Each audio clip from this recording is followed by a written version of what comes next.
Hello guys, this is Prime Concept. In this video, I want to take a quick look at the general gas law, which is also known as ideal gas law, right?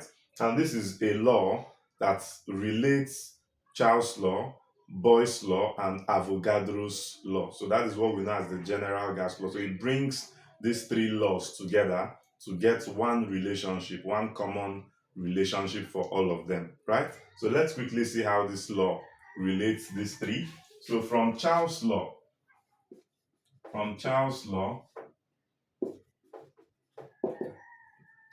gives us a relationship between volume and temperature. Charles says that volume is proportional to absolute temperature, right? Same way from Boyle's law.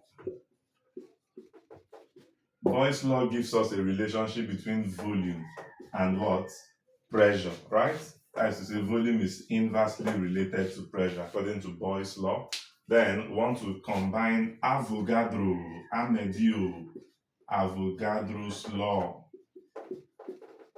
So Avogadro's law gives us a relationship between volume and number of moles or number of molecules. So we want to combine these three laws to get one equation which we know as the general gas law. So we would have that volume is proportional to temperature inversely, or let's say proportional to number of mole, and inversely proportional to pressure. So I can combine this variation. This is what you know in your maths as joint variation. So I can combine them and get one single constant for them. So this is going to be volume would be proportional to number of mole, temperature, and inversely proportional to pressure, right? Yes. So that when I remove this proportionality sign, I'm going to introduce a constant of proportion. And that constant, I will give you the symbol R. So we'll have that volume is equal to the constant R times NT, all divided by what? P. So if I should write this in a way that we're familiar with, I'm going to cross multiply so that P would multiply V. So if I do that, I will have PV equals, let me write N first. So I have N, then R, then T. So this is the relationship we know as the general gas law or the ideal gas equation, gas relationship. So this is it. PV equals nRT, where R is known as the universal gas constant. So R is the universal gas constant, P is pressure, V is volume, N is number of moles, it is measured in moles, T is what? Is the absolute temperature. So these things are clear. And one of the things I want to show you is, since we have mentioned that R is a gas constant, when we say universal gas constant, it simply means that the constant is same everywhere on Earth. Outside Earth, the constant value is same, it doesn't change. That's why we call it a universal gas constant. So what is this constant value? So remember, we have different units of pressure.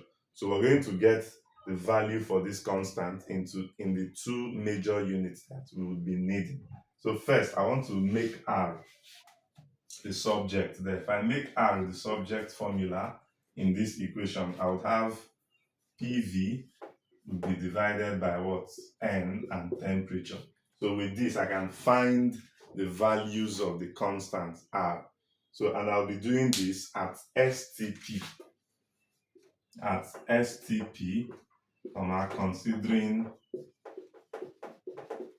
1 mole of a gas.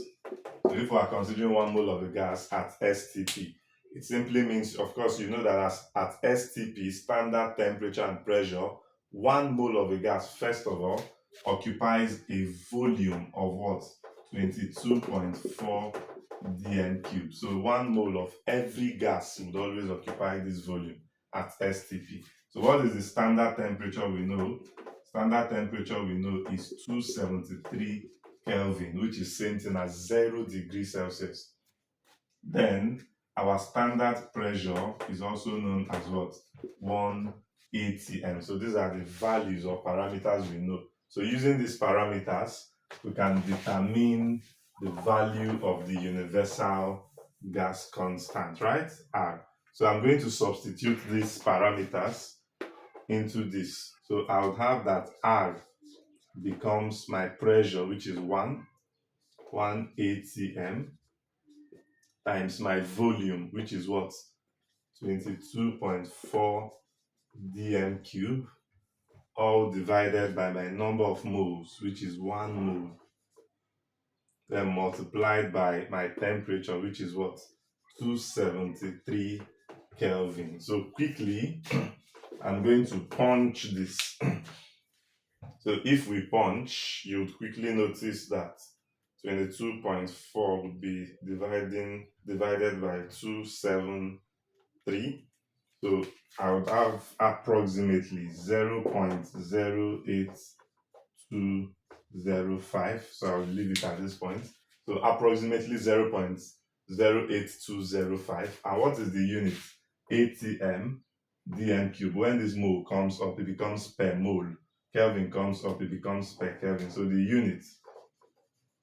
unit of this particular gas constant is atm dm cube per mole per Kelvin. So that is the unit of this gas constant.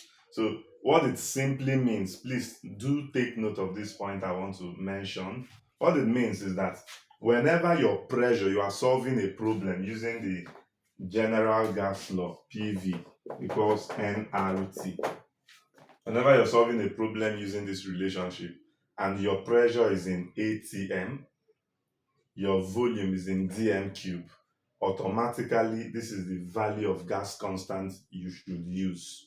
This is the value of gas constant you should use. Now we have another value of gas constant, which is the SI unit. Now, the second value can be obtained by converting this volume to the SI unit of volume, which I'm quickly going to do.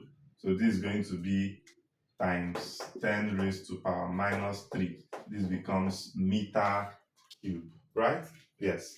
Then my pressure in SI units is going to be 1.013 times 10 to the power 5 Newton per meter squared. So if you use this SI units of these quantities, then the value of gas constant you will get, please take note of this because I'm rubbing it. The value of gas constant you would get would now become P, which is 1.013 times 10 to the power what now? 5 Newton per meter square.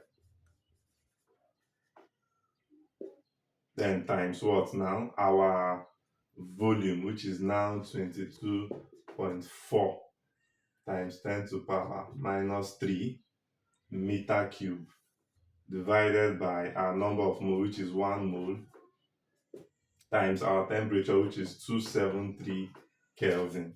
So if I multiply this out, I would get 1.013 times 22.4 divided by 273. So this would give me approximately 8.312, right? So this is the approximate value you would get for R. And what is the unit of this particular value of R? The unit is going to be, let's check together, is Newton per meter square. This meter cube. Okay, yes. Now 1, 2. Yes.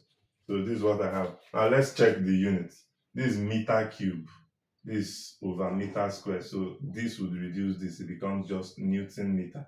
So I would have Newton meter from the numerator per mole per what?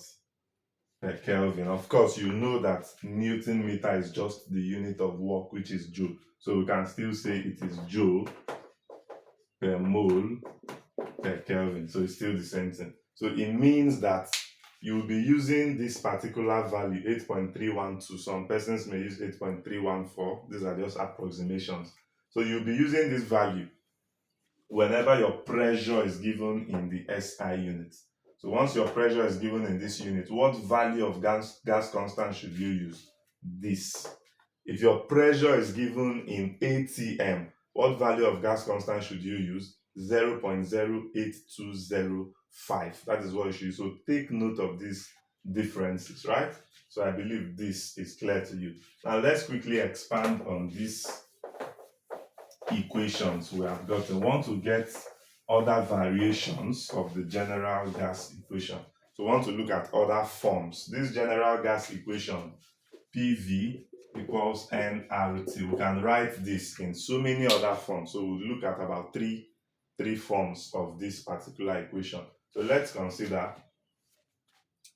consider knowing that number of mole is given as mass over what? Molar mass, right? I believe we're familiar with this. So that when I replace this, I would have that PV is equal to mass over what now? Molar mass times RT, right? So this is one form you should take note of. So in terms of mass and what? Molar mass. So we can still work further on this to get another form. So what I'm simply going to do here is that I'm going to take M to this point to multiply P and bring V down. So that I'll have P times molar mass equals what? Mass divided by volume times what? RT. So if we do this, you clearly see that this is mass over volume, and mass over volume is density, but density is equal to mass over volume. So that when I replace that, I would have P times molar mass equal to density times RT. So this is also another relationship we should know. So I'm going to call this B. So this is a third form you should know, which is in terms of what? Density. Then another one we should know, which is still very important, is that if you look at this relationship, you would notice that we can keep number of mole constant. We can keep this because R is already a constant. So if the number of mole is kept constant, it means we can quickly say that PV, which is this, is equal to this whole quantity, which is a constant while we're varying temperature. So we can call NR to be a constant K times T, so that I can write this as PV over T equals what? Constant, right? Yes, or you can simply say P1 V1 over T1 equals what? P2 V2 over what? T2. So this is another form which most of you, this is what you know as the general gas law or general gas equation. So you can see it still comes from this. So this is still general gas equation. This is still general gas equation. So I believe that these concepts are very clear to us. So before I end the video, I'll take maybe one or two examples so that we can use them to digest on these concepts. So we have this very simple problem, just a 3-line questions to use to analyze our general gas law. So the question says, what volume would 1.31 grams of hydrogen occupy at 2 atm and this particular temperature? So first, let's write out the parameters given. So the mass of hydrogen given is 1.31 grams, right? Then secondly, we're dealing with hydrogen. So, and hydrogen has the formula, molecular formula H2, so which simply means that the molar mass of hydrogen is going to be 2 times 1, which is what? 2 grams. So this is going to be the molar mass of hydrogen. And then they say it occupies, okay, what volume would it occupy? So we're looking for the volume at a pressure P of 2.0 atm, and the temperature T is 127 degrees Celsius. Do I use this temperature like this? Of course not. So what do? I'll convert to Kelvin, 273, so that this becomes 300, 400. So this is going to be 400 Kelvin, right? Yes. Now, the next thing is to recall that PV is equal to what? nRT. But I have a challenge. I don't have number of mole and I don't know volume. So I can't solve directly, seeing that I don't know the number of mole and I don't know what? Volume. But I would recall that one of the forms of the equation we wrote is that P times V is equal to mass over what? Molar mass times RT. So this is one of the forms that we're able to derive. So I'm going to substitute, or let's make V, since we're looking for volume, let's make V the subject. So it means that this will just come down. So my volume V is going to be M RT all divided by P times molar mass. So this is what you would have. So now who can tell me what value of gas constant will I use in this case? Thank you. You're very correct. I'll use 0.08205. Why will I use that? Because my pressure is in ATM, and then my pressure is ATM, since we don't know the volume. So that is what I should use. So my mass is 1.31. My gas constant is 0.08205. My temperature is 400. Then my pressure is 2.0. My molar mass is 2.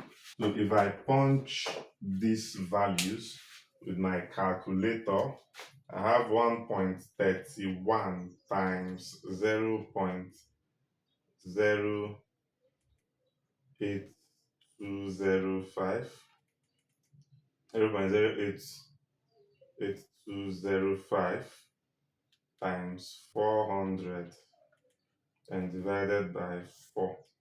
So I have 10.75 dm cubed. So this is my answer. I believe this concept is really very clear to you. So if you have enjoyed this video and you are yet to subscribe, please do well to hit the subscribe button, so when I post the next video you'll be the first to be notified. And do well to like this video, comment, and share with 10 of your friends. Tell them this is prime concept. In my next video, I'll be looking at kinetic theory of gas. We'll be deriving the relationship for kinetic theory. Thanks for watching Prime Concept.